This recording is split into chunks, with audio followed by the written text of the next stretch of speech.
हिंदू धर्म में बड़ों के पैर छूना एक प्राचीन परंपरा है जिसे चरण स्पर्श या प्रणाम कहा जाता है। इस परंपरा का पहले जितना महत्व था आज भी उतना ही महत्व है। ये एक ऐसी आदत थी जो शुरू से ही बच्चों में डाली जाती है। इसमें ये संस्कार दिए जाते हैं कि घर के जितने भी बड़े हैं जैसे माता पिता या अन्य कोई बड़ा तो उठकर सबसे पहले पैर जरूर छुए, उसके बाद ही किसी काम की शुरुआत करें। हिंदू धर्म में बड़ों के सम्मान में अनंत काल से उनके पैर छूने की परंपरा चली आ रही है। पर क्या आप जानते हैं कि इसका कारण क्या है? माना जाता है कि इस परंपरा की शुरुआत वैदिक काल से हुई थी। हिंदू धर्म में बड़ों के पैर छूना सम्मान व्यक्त करने का एक तरीका है। एक ऐसी आदत है जो ताउम्र बनी रहती है और इसके बहुत से लाभ भी मिलते हैं। धर्म के अनुसार या ज्योतिष के अनुसार इस आदत के कई लाभ देखने को मिलते हैं। धर्म के अनुसार इस आदत के कई लाभ देखने को मिलते हैं। धार्मिक दृष्टि से बड़ों के पैर छूना उनके प्रति सम्मान और आदर व्यक्त करने का एक तरीका है। आप जब पैर छूते हैं तो यह आपकी विनम्रता को दर्शाता है और आपको जमीन से जोड़े रखता है। झुककर पैर छूने से आप में अहंकार और नकारात्मक भावनाएं समाप्त हो जाती हैं। आशीर्वाद लेने के लिए पैर छूने का वैज्ञानिक कारण है। दरअसल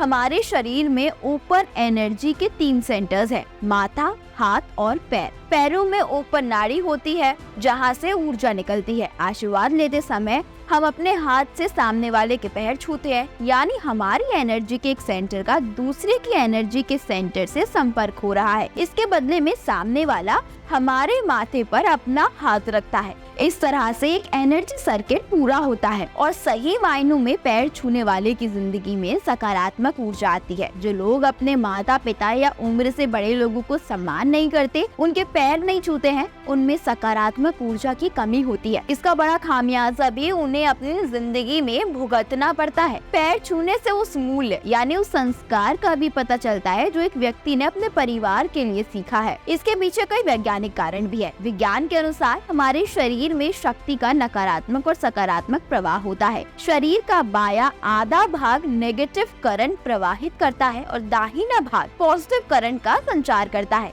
दोनों भाग मिलकर धनात्मक या ऋणात्मक का एक परिपथ कार्य पूरा करते हैं। इस प्रकार ये सलाह दी जाती है कि पैरों को छूते समय हमें हाथों को क्रॉस करना चाहिए। जब हम किसी बड़े के चरण स्पर्श करते हैं तो उनके हाथों और पैरों की उंगलियों के माध्यम से ऊर्जा का संचार शरीर में होता है। भारतीय विद्वानों के अनुसार पैर छूने के 3 तरीके हैं। पहला, आगे झुकने और पैर छूने का मूल तरीका है। दूसरा, घुटने के बल बैठना है और फिर दूसरे व्यक्ति के पैर छूना है। तीसरा और अंतिम चरण में आपको अपने पेट के बल लेटना है जिसमें आपका माथा जमीन को छूता है, जिसे साष्टांग प्रणाम के रूप में भी जाना जाता है। यह आमतौर पर हिंदू मंदिरों में भक्तों द्वारा किया जाता है। बड़ों के पैर छूना कई तरह से लाभदायक है, इसलिए घर के बड़ों को इस प्रथा के संस्कार अपने बच्चों को जरूर देने चाहिए। तो अब आप समझ ही गए होंगे कि आशीर्वाद के लिए सिर्फ पैर ही क्यों छुए जाते हैं। इस वीडियो में बस इतना ही। आपको ये जानकारी कैसी लगी, अपनी राय हमें कॉमेंट करके जरूर बताएं।